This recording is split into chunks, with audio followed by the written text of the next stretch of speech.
Байырғы Вавилон әлемдегі ең бай өркениеттердің бірі болғанын білесіз бе? Бірақ ол бастапқыда қарапайым ғана ауыл еді. Қалайша олар жоқшылықтан шығып аңызға айналған байлыққа жетті. Ал сіз ше, сол құпияларды бүгін өз өміріңізге қолдана алсаңыз ше? Сәлем, достар. Бүгін біз Вавилондағы ең бай адам кітабынан алынған даналықтарды бірге зерттеп, байлық пен қаржылық еркіндікке апаратын заңдарды қарастырамыз. Егер осындай мазмұн сізге ұнаса, арнаға жазылып, лайк басып, қоңырауды қосуды ұмытпаңыз. Бұл біздің арнаның дамуына үлкен көмек болады. Вавилон тарихтағы ең бай ерте қоғамдардың бірі ретінде белгілі. Ол өзінің ұлы инженерлік жетістіктерімен, ауыл шаруашылығымен, алтындарымен, асыл тастарымен мақтанған. Бірақ ол өзінің даңқты шыңына жетпей тұрып, жай ғана қарапайым мекен болған. Сарайы жоқ, қабырғалары жоқ, ешбір салтанатты нәрсесі болмаған. Оның бар бақыты құнарлы жері мен өзені ғана еді. Бәлкім дәл осы екі байлық оған өркендеп, байлыққа кенелуге жеткілікті болған шығар. Өйткені Вавилонның материалдық ресурстары аз болғанымен, оны толықтырған халқының біліктілігі еді. Олардың инженериядағы, өнердегі және саудадағы шеберлігі Вавилонды тарихта мәңгі есте қалатын ұлы қалаға айналдырды. Бірақ кез келген қоғам сияқты, мұнда да байлар мен кедейлер арасындағы айырмашылық айқын болды. Кейбір адамдар сән үшін ғана әдемі арбалар мінсе, басқалары сол арбаларды жасау үшін күні-түні аз ақыға еңбек етті. Осындай ауыр жұмыс істейтіндердің бірі Аркад, ол хатшы болып жұмыс істеді. Оның күнделікті жұмысы саз тақтайшаларға жазбаларды ойып түсіру еді. Ұзақ уақыт еңбектенсе де табысы аз болатын, әрі асырау керек отбасы да бар еді. Бірақ бір күні Аркадтың тағдыры түбегейлі өзгерді. Ол аса бай ақша қарыз беруші Алгамешпен танысты. Алгамеш Аркадтан тақтайшаларға жазу қызметін сұрады. Бай үшін Аркад жай ғана қарапайым жұмысшы болуы мүмкін, бірақ Аркад үшін бұл өмірін өзгертер құпияларды үйренуге берілген үлкен мүмкіндік еді. Сол сәттен бастап ол жігерін жинап Алгамештен байлық туралы даналығын бөлісуін өтінді. Көп ұзамай Алгамеш оның кеңесшісі мен ұстазына айналды. Аркад ақша жинауды, бюджетті дұрыс басқаруды, инвестиция жасауды үйренді. Ол ұстазының берген білімін біртіндеп меңгеріп, қателіктерінен де сабақ алды. Бірде ол бар жиғанын асыл тас саудасына кірісемін деген кірпіш шеберіне сеніп тапсырды. Бірақ финикиялықтар жалған тастармен алдап ақшасын жоқ қылды.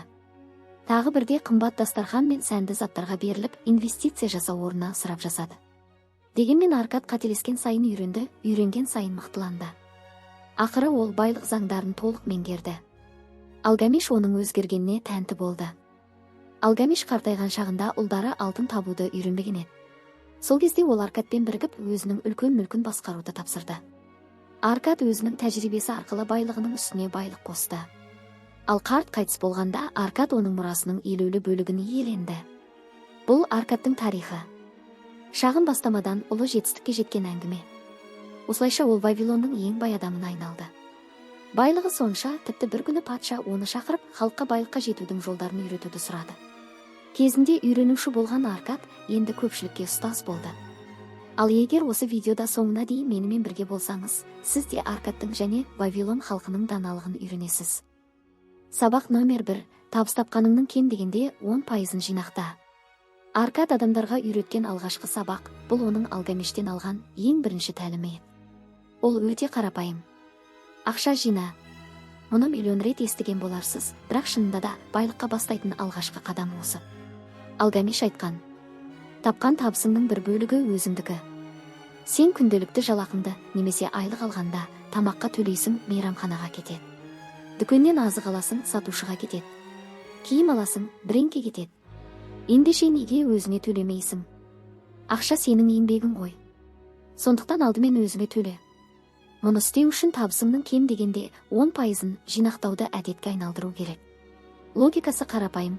Әмияныңда ақша болсын десең, соған ақша салып сақтап үйрен. Әмияныңды семірт. Мысалы, жарты айда $100 тапсаң, оның $10 ұстамауың керек. Бір айда $20 жинайсың. Бір жылда $240. Әмияның бос қалмайды. Ал тіпті жақсысы, банкте есепшот ашып, жинаған $10 бірден салып отыру. Сонда ол ақшаға қолың тимейді, жұмсауға азғырыла қоймайсың. Егер сол заманда банктер мен банкоматтар болса, сенімді бол. Аркад пен Алгамеш те дәл осылай жасар еді. Сабақ номер 2. Шығындарыңды бақыла. Кейбіріңіз 100% табысымның өзіне әрең жетіп отырғанда 10%-ын қалай жинаймын деп ойлауыңыз мүмкін.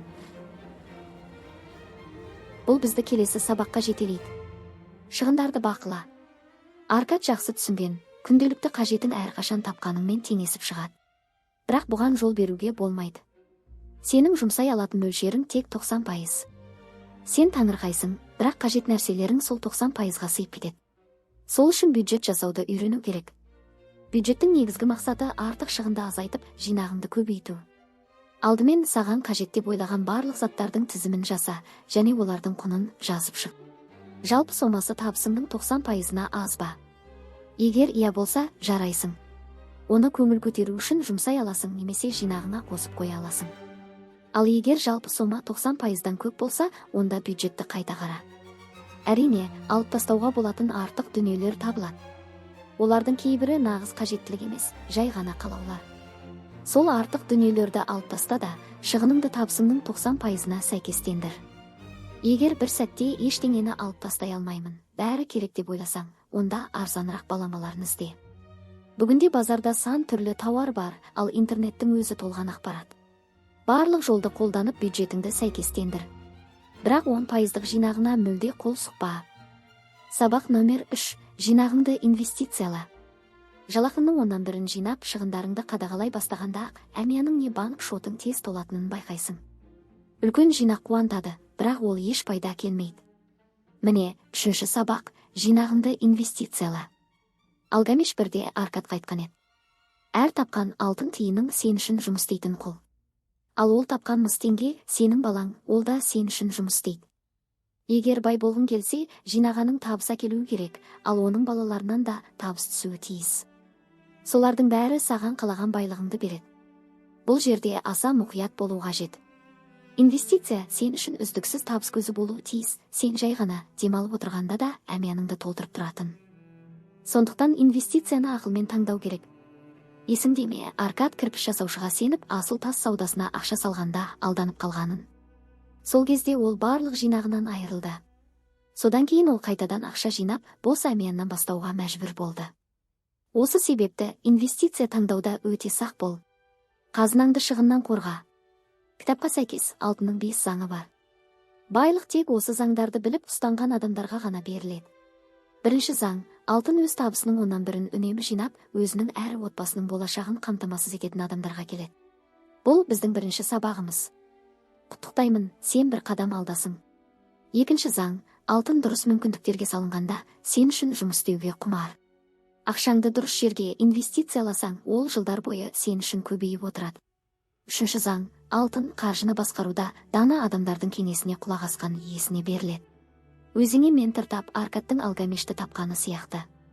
Ақша басқаруда тәжірибесі мол үлкендердің кеңесін тыңдасаң, олардың ондаған жылдық білімін қабылдайсың. Әрине, олардың кейбір ескі тәсілдері бүгінгі заманда жүрмейтін шығар.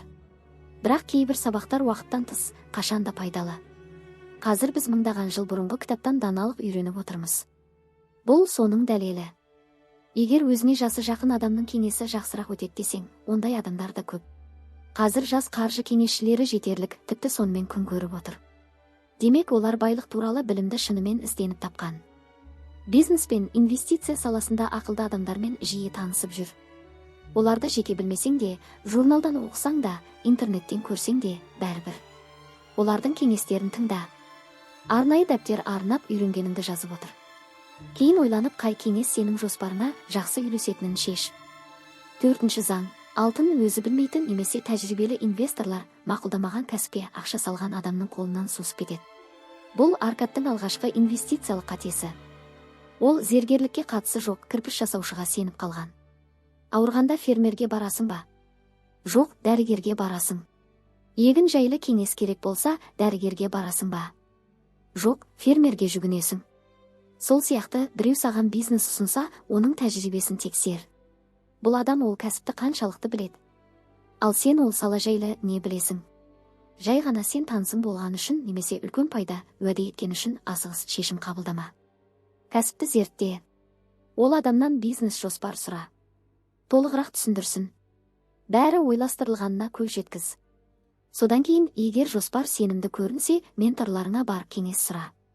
Сол бизнестен ұзақ мерзімді пайда көруге бола ма, соны талқыла. 5-ші заң. Алтын орындалмайтын үлкен пайда уәде ететін инвестицияға сенген немесе алаяқтарға алданып қалған адамның қолынан ұшып кетеді. Дәл сәттер сияқты, егер сенде ақшаң жиналып тұрса, көптеген мүмкіндіктер алдына шығады. Бірақ олардың бәрі шын мүмкіндік емес. Әсіресе бүгінгі заманда алаяқтық жайлы талай оқиғалар бар.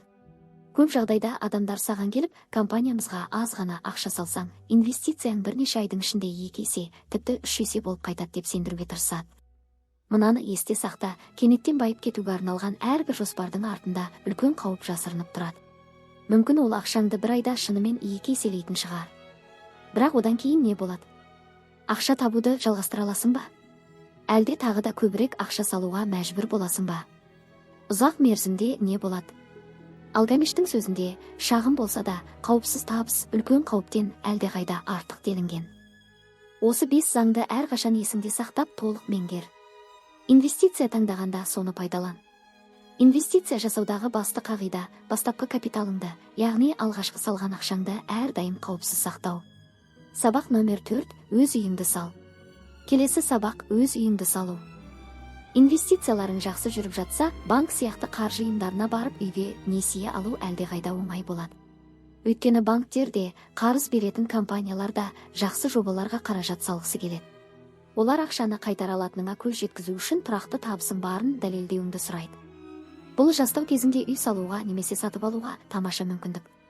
Егер тек қана жалақыдан жиналған қаражатқа сүйенсең, үй алу үшін талай жыл кетуі мүмкін, себебі үй салу үлкен соманы қажет етеді. Ал егер сенде жоспарда, үнемдеп жатқан қаражатыңда болса, неге үйді қазір алып қоймасқа? Әсіресе қазір жалдап тұрған болсаң, өз үйің болған соң жалдау ақысы болмайды. Мұны неғұрлым ертерек ойлағаның дұрыс, өйткені өз шаңырағыңда тұру, басқа ештеңеге ұқсамайтын қуаныш пен толыққандық сезім. Үй ең ақылды инвестициялардың бірі, әсіресе отбасың бар болса, немесе отбасын құруға жақындап қалсаң. Сабақ номер 5. Өз болашағыңды және отбасыңның болашағын қауіпсіз ет. Келесі қадам – болашаққа қамдану. Кәрілік те келеді, денсаулығың да сыр беруі мүмкін. Ол кезде жұмыс істей алмай қаласың. Сондықтан сен үшін жұмыс істей беретін жеткілікті қаражаттың болуы маңызды. Өзіңнің және отбасыңның болашағын қорға. Дана адамдар үй мен жер сатып ала бастайды, өйткені уақыт өте келе, әсіресе жердің құны үнемі артады. Уақыты келгенде ол мүліктерді жақсы бағаға сатуға болады. Сондай-ақ зейнетақы жоспарлар мен өмірді сақтандыруды ойлаған дұрыс. Сонымен қатар акцияларға да инвестиция жасай аласың. Болашақта өсетін сенімді компанияларды таңда. Қор нарығындағы мүмкіндіктерді зертте. Әрине, отбасың үшін ең үлкен қауіпсіздік байлық туралы даналықты балаларына мұра етіп қалдыру. Сабақ номер 6. Үнемі өнеріңді, ісіңді дамыт. Қанша жерден жинақ пен инвестиция жайлы үйренсең де, әрқашан жаңа нәрсе бар. Үнемі шеберлігіңді жетілдір. Егер кәсіпкер болсаң, нарықты зерттеп қалай көбірек сатуға болатынын үйрен. Егер фермер болсаң, өнімді арттыру үшін жаңа әдістер мен дақылдарды меңгер. Егер фрилансер болсаң, жаңа дағдыларды игеріп табысыңды өсір. Бастапқыдағы даналыққа деген шөліңді жоғалтпа. Сен кішкентайдан бастадың, өсуге ниеттендің, енді одан да биікке ұмтыла аласың. Тәжірибең артқан сайын нағыз мүмкіндіктер де көбейеді. Нақты өмірде үйренетін сабақтар өте көп. Бұл кітаптағы 6 сабақ тек бастама ғана. Қосымша құпиялар. 1. Бай болғың келсе, ең үлкен досың әрекет. Барлық даналық іске аспаса, бос қалады. 2. Жолда жақсы достар тап. Байлық даналығымен өмір сүретін адамдарды таңда. Ертең көмек қажет болғанда, сенім артатын адамдардың жәрдемі пайдалы болады. 3. Егер сен достарыңа көмектессең, ол саған ауыртпалық түсірмейтіндей болсын. Әрқашан сақ бол. 4. Егер қарыздарың көбейіп кетсе, жаңа қарыз алып ескісін жаба берме. Керісінше жұмыс істей бер. Табысыңды 3-ке бөл, 10% жинаққа, 70% күнделікті өмірге, 20% қарыздарыңа, қарызың мөлшеріне қарай бөл. 5. Өмірдегі жақсылықтардан өз үлесіңді алуға шешім қабылда. Соңғы 6. сабақ бізге үйреткендей, үйренуді тоқтатпа. Сондықтан көбірек білгің келсе, менің арнама жазыл, ал егер бұл видео ұнаса, лайк басуды ұмытпа. Енді сұрақ, осы видеоны көрген соң, сен қандай әрекет жасайсың? Төмендегі пікірлерде бөліс. Келесі кездескенше күнің керемет өтсін. Жақында қайта жолығамыз.